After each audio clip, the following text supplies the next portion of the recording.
Welcome दोस्तों, इस video में बात करेंगे 3 बड़ी खबरों के बारे में। अभी इस दिन की जो सारी बड़ी खबरें हैं उसके बारे में आपको आगाह करेंगे। पहली खबर संबित पात्रा से जुड़ी हुई है। दूसरी खबर असल जुड़ी हुई है तेलंगाना में कल के दिन काफ़ी बड़ा हादसा हुआ।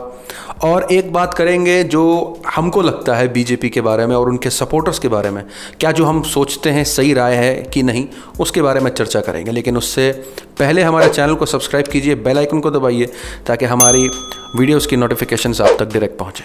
पहले बात करेंगे संबित पात्रा की खबर के बारे में। जैसे कि हम सभी को पता है, पिछले कुछ महीनों से हम देख रहे हैं फर्जी खबरें चलाई जा रही हैं टीवी पे, और ट्विटर भी पीछे नहीं है। कितने बड़े बड़े ट्विटर अकाउंट्स को देखा फर्जी खबरें अपलोड करते हुए, पोस्ट करते हुए, और उनके पोस्ट वायरल भी रहे, उन खबरों को सच भी समझ लिया गया। वहीं एक खबर आ रही है, और ये खबर असल कांग्रेस यूथ प्रेसिडेंट की तरफ से है। उन्होंने दिल्ली पुलिस में कंप्लेन दर्ज करवाई है संबित पात्रा के खिलाफ। असल खबर क्या है उसके बारे में थोड़ी तफसील से बात करेंगे। संबित पात्रा ने कुछ पिछले 1-2 महीनों में कांग्रेस पार्टी के ऊपर काफ़ी वार किए और बिना सबूत के बहुत सारी बातें करी। उनमें से कुछ ट्वीट आपको मैं पढ़ के सुनाता हूँ। उन्होंने अपने ट्विटर हैंडल से ट्वीट करा है कि अगर कांग्रेस की सरकार होती इस वक्त तो क्या हाल होता। उन्होंने कहा, अगर कोरोना वायरस कांग्रेस के वक्त में आया होता तो 5,000 करोड़ मास्क का घोटाला हुआ होता, 7,000 करोड़ का कोरोना टेस्ट किट का घोटाला हुआ होता, 20,000 करोड़ जवाहरलाल सैनिटाइज़र घोटाला हुआ होता, 26,000 करोड़ का राजीव गांधी वायरस रिसर्च घोटाला। ये सारी बातें उन्होंने करी। इसकी कोई दलील वो भी नहीं दे सकते कि उन्होंने ये बात कहाँ से करी, लेकिन एक ट्विटर है जिसका जो मन में आता है वो ट्वीट कर देता है। उन्होंने भी वही करा, और इनको इस चीज़ का खामियाजा भुगतना पड़ेगा, क्योंकि इस वक्त इनके ऊपर एक केस दर्ज कर दिया जा चुका है दिल्ली पुलिस में। और जिन्होंने केस दर्ज किया है वो असल यूथ कांग्रेस के प्रेसिडेंट हैं। उन्होंने अपने बयान में ये भी लिखा है कंप्लेंट में कि संबित पात्रा कांग्रेस पार्टी के लीडरों को काफ़ी बेइज्जत करते हुए दिखाई दिए हैं, फ़ोटो लगाते हुए उनका नाम लेकर के बेइज्जत किया है उनको, और भी अपनी इस कंप्लेंट में उन्होंने बातें रखी हैं। और ये बातें हम भी जानते हैं, क्योंकि पिछले कुछ दिनों से हमने देखा कि जितने भी महीनों से फ़र्जी खबरें चलाई गई हों, और यूएई ने जब जब आवाज़ उठाई है, बाहर मुल्कों ने जब फ़र्जी खबरों के ख़िलाफ़ आवाज़ उठाई, पिछले दिनों हमने देखा कनाडा ने आवाज़ उठाई। तो जब हमको पता है कि बाहर मुल्क के लोग आवाज़ उठा रहे हैं, तो हमने देखा यहाँ पर कुछ केसेस फाइल होने लगे। पहले अर्नब गोस्वामी से शुरुआत हुई, उसके बाद हमने देखा अमीश देवगन लाइन में आने लगे, और फिर सुधीर चौधरी के ऊपर हुई। सुधीर चौधरी तो ऐसे बदल गए जैसे मानो वो कल ही इस्लाम कबूल कर लेंगे, क्योंकि उनके कुछ बयान ऐसे आए जहां वाकई वो इस्लाम प्रीच करते हुए दिखाई दिए। लेकिन कभी कभी हमें ऐसा लग सकता है कि शायद ये बीजेपी के जो सपोर्टर हैं वो वाकई में बीजेपी को दिल से सपोर्ट करते हैं, उनका वाकई दिल है बीजेपी पार्टी या पीएम मोदी को लेकर के। इसके बारे में चर्चा बाद में करूंगा, लेकिन अभी जो सबसे बुरी खबर है वो असल तेलंगाना की है।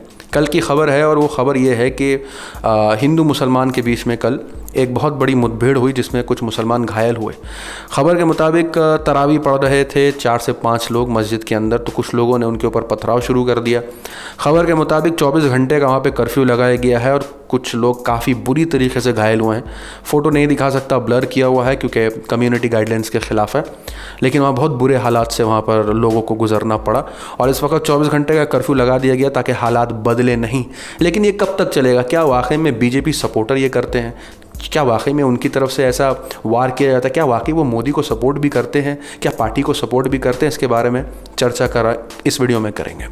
हमने देखा नरेंद्र मोदी ने जब रमज़ान मुबारक कहा, नरेंद्र मोदी ने जो भारत के प्राइम मिनिस्टर हैं उन्होंने जब हारमोनी की बात करी, पीसफुल कोई मैसेज दिया अपने ट्विटर हैंडल से, तो क्या हमने देखा कि उनके जो सपोर्टर्स हैं, जो बीजेपी के भक्त हैं, क्या वाकई में वो सपोर्ट करते हैं इस बात से जो पीएम मोदी करते हैं? क्योंकि कभी कभी हमने देखा, पिछले दिनों जब हमने देखा यूएई आवाज़ उठा रहा था, तो हमने देखा कि प्राइम मिनिस्टर ने एक ट्वीट करा जिसमें उन्होंने कहा कि कोरोना वायरस कभी किसी को रंग, रूप, क्रीड, रिलीजन देख करके नहीं होता, होने वाले को हो जाता है। तो आप रंग, रूप, धर्म से जज करना बंद करें, हमारे लाइक कोरोना वायरस से है। तो एक ऐसा ट्वीट इतनी नफ़रत भरे दौर में आया, इतने ऐसे वक्त में आया जहां मुसलमानों पे इल्ज़ाम लग रहे थे, तो वहाँ क्या होना चाहिए था? वहाँ हम यही उम्मीद करेंगे कि वहाँ पे शायद एक अमन का पैगाम होता, शायद जो भक्त हैं, जो बीजेपी को सपोर्ट करते हैं, शायद उनके दिल में कुछ आता कि नहीं हमारा प्राइम मिनिस्टर बोले। लेकिन उन्होंने क्या रिप्लाई किया?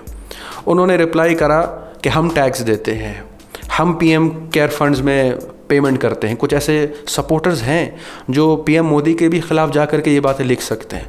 और फिर जब उन्होंने ये ट्वीट करा था 19 अप्रैल को, ताकि वो एक अमन का थोड़ा बहुत जितनी भी बुरा हो गया है हालात इंडिया के फ़र्ज़ी ख़बर की वजह से, धर्म के नाम पर जो मीडिया ने किया, अगर उन्होंने थोड़ी सी कोशिश भी करी कि चलो मामला रफ़े दफ़े हो जाए, थोड़ा कम असर पड़े, लेकिन वहीं हमने देखा जो सपोर्टर हैं वो नहीं छोड़ते। तो हमने देखा कि जो सपोर्टर हैं बीजेपी पार्टी के, वो अपने लीडर ही के साथ कभी कभी नहीं देते हैं। वो कभी कभी अगर लीडर बात करने लग जाता है मिलजुल के रहने की, तो वो अपने लीडर ही को कहीं ना कहीं किसी न किसी लेवल पर ख़ुद याद दिलाने लगते हैं कि उनका काम सिर्फ नफ़रत फैलाना है और कुछ नहीं।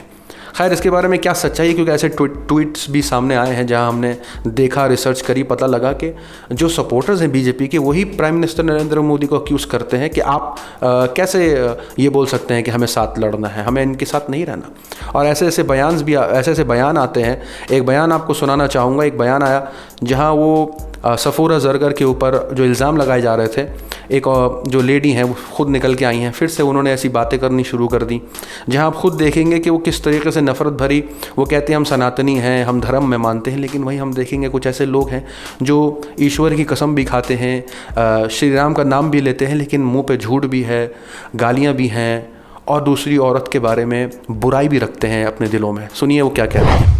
जय श्री राम। मैं जनक की धरती की बेटी रागनी तिवारी, लोग मुझे जानकी बहन कहते हैं। मैं जाफराबाद की शेरनी, भगवा पहन के, भगवा लगा के शेरनी की तरह घूम रही हूँ। मैं शहीनबाग की शेरनी सफूरा की कहानी कह रही हूँ।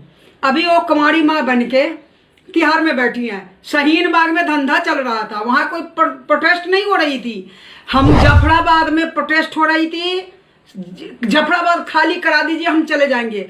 तब कुछ कठमुल्लों ने एक झूठी वीडियो बना के वायरल किया। पर मैं मर्यादा पुरुषोत्तम भगवान राम की भक्त हूँ। मुझे उस परमात्मा पर, भगवान राम पर पूरी भरोसा थी और भगवान राम जल्द ही, तुमने झूठी लगाया मोहर की साथ शहीनबाग की सफूरा शेरनी गर्भवती हैं और कुंवारी माँ बनने की तैयारी में तिहाड़ जेल में है। कठमुल्लो बलात्कारी के अनुयायी कैसे होंगे? हम मर्यादा पुरुषोत्तम राम के भक्त हैं। हे भारत के भाइयों, हिंदू भाइयों, सनातनियों, धर्म के लिए आ गया और जाति से कोई मतलब नहीं है, हम लोग सनातनी हैं। ये कठमुल्ले, तुम लोग झूठ पर जीवन बिताते हो, हम लोग सच पर जीवन बिताते हैं। मैं पहले भी कह चुकी हूं, हम सनातनी योद्धा हैं। सनातनी योद्धा कुकर्म नहीं कर सकते। कठमुल्ले, जब जब देश की बात होगी, धर्म की बात होगी और तुम लोग इसके खिलाफ साजिश करोगे, लठ लेके खड़ी मिलूंगी। रागनी तिवारी नाम है मेरा, भगवा पहचान है मेरी। जय श्री राम भाइयों। परमात्मा के घर में देर है अंधेर नहीं।